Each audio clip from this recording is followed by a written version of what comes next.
Ito na, yung impeachment ni Bongbong. O sige na, anuhin na natin, pakinggan na natin. Pasok. Hain na sa Secretary General ng Kamara ang ikalawang impeachment complaint laban kay Pangulong Bongbong Marcos. Ayon sa mambabatas na nag-endorso ng reklamo, na i-refer na rin yan agad sa tanggapan ng House Speaker. Nakatutok si Darlene Kai. Opisyal nang tinanggap ng Office of the Secretary General ng Kamara ang ikalawang impeachment complaint laban kay Pangulong Bongbong Marcos. Private complainant ang grupong Bayan o Bagong Alyansang Makabayan na inendorso ng mga kongresista ng Makabayan Bloc. Sinabit na namin at nandyan na si SecGen Garafil at nireceive na ng kanyang opisina personal na inabot namin ang Mga ulol! Utangin na ninyo. Alam naman namin, puros ano lang yan. Puros katarantaduan lang yung pinagpa-file nyo na yan. Utangin na, nakapikit na si Sara Ilago. Pucha, parang ililibing na Ang kakapal ng mga make-up. Puchang ina, yung mga alagad niya ni Risa Ontiveros complaint sa kanya. So wala nang duda rito, no? Filed and received. Wala nang duda. Magic word. Wala nang duda. So hindi nyo na kami pagdududahan Pag nag-file kami ng impeachment kay Inday Sara sa February, hindi nyo na sasabihin, bakit kayo kay Inday nag-file kayo, kay BBM, hindi. Nag-file na kami ayun lang. Mag-file lang. Pero malakas ba itong i-file ninyo? Kompleto ba yan? Hindi. Basura yan. Basura, kasi nga yung i-file nila Chavit Singson, pucha, dinecline Tapos yung sa inyo tinanggap. Alam nyo kung bakit tinanggap? Putangin na mga sila pare-pare sila mga aso By the Office of the Secretary General at ang malinaw na nakasaad sa rules ay the Secretary General shall immediately refer to the Speaker. No? So yan ang inaasahan natin ngayon. Natanggap niya na. Hindi tinanggap ng Office of the Secretary General noong nakaraang linggo ang nasabing reklamo dahil wala raw authorized na tumanggap nito dahil nasa ibang bansa noon si House Secretary General Cheloy Garafil. Sabi ni Tino, matapos tanggapin ang kanilang reklamo, agad naman daw itong inirefer ng Office of the Secretary General sa tanggapan ni House Speaker Bogie D. Base kasi sa Rules of Procedure in Impeachment Proceedings ng Kamara, kailangang immediate o agad-agad ang pag-refer sa Speaker ng isang impeachment complaint. Pagkatapos nito ay kailangang isama ng Speaker ang verified impeachment complaint sa order of business sa loob ng 10 session days at saka ire-refer sa Committee on Justice sa loob ng 3 session 10 session days kasi Monday, Tuesday, Wednesday, Thursday, 4 times a week lang sila. Hindi katulad ng LTO na pati Sabado, Linggo kasama. days. Dahil nagbalik na ang sesyon ng Kamara, tumatakbo na rin ang pagbibilang ng mga araw para mangyari ang mga yan. We insist that the second impeachment complaint must be included in the order of business at hindi magamit na may first impeachment complaint na para ma-activate na yung 1-year bar and hindi ma-consider yung second impeachment complaint. Ikadidismaya raw ng grupo kung hindi maisama ang inihain nilang impeachment complaint dahil meron daw dong mga argumentong wala sa naunang impeachment complaint na inihain ng abogadong si Andre De Jesus. Natawa ako dito sa reporter Tayo na busog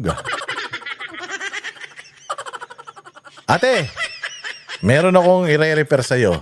Baker Slim. Antindi nun. Oo, sigurado ako tanggal yung parang kinakain na ng pisngi niya yung ilong tsaka yung labi niya.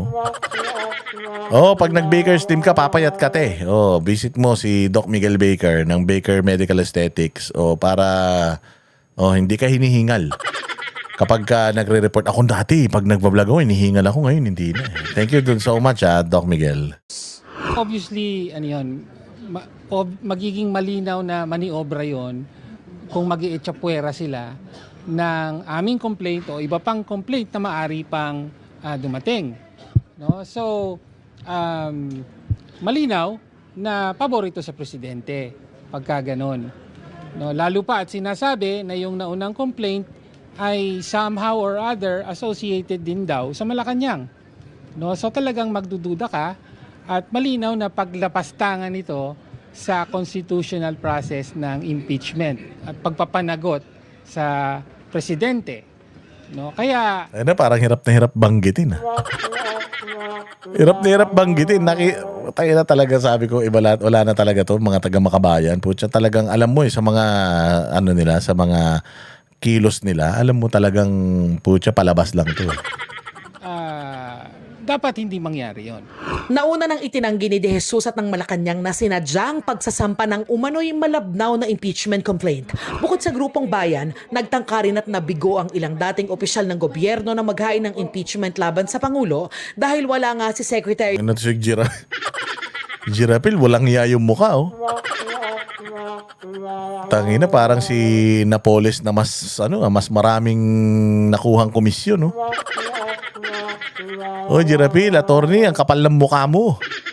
General Garafil noong nakaraang Ina to mga to, ang papangit pa ng ugali, no?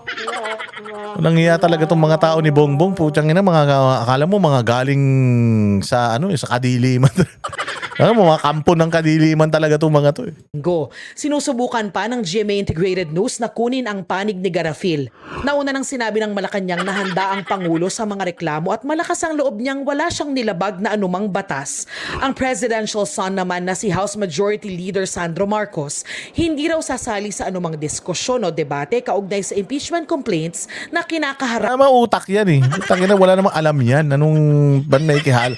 Paano makikisama sa debate yan? Tanga yan. ng kanyang ama. Ito ay para raw pangalagaan ang integridad ng Kamara. Para sa GMA Integrated Oh, yan. Oh, di ba? Putsya, kayo ba naniniwala dyan? Ha? Naniniwala ba kayo dyan? Pag naniwala kayo dyan, bahala kayo sa buhay nyo. Kami ang boses ng masa, hindi natatakot. Katotohanan lang, di kami nalulunod. Walang bahid ng sismis, lahat ay totoo. Kahit sino ka pa, pag mali ka babanatan ka. Walang pinipili kulay, wala kaming kinikilingan. Basta para sa bayan, kami lalaban. Pag tama palakpakan, pag mali banatan. Di matitinag, di matatakot, para sa bayan tuloy ang sigaw. Sa harap ng kamera, walang halong takot. Mga baluktot, lahat kayo'y tutumba. Ang hustisya at totoo, yun lang ang mahalaga. Kahit sinong harang, di kami matitinag. Walang pinipiling kulay, wala kaming kinikilingan. Basta para sa bayan, kami lalaban. Pag tama palakpakan, pag mali banatan. Di matitinag, di matatakot, para sa bayan tuloy ang sigaw. Kung nasa tama ka, ikaw ay aming kasama. Pero pag mali ka, handa ka na bang mabasag? Banateros kami, walang inuunan. Dahil bayan muna, bago ang sarili.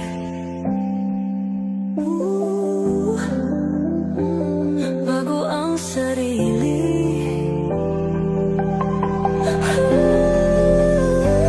Pag tama palakpakan,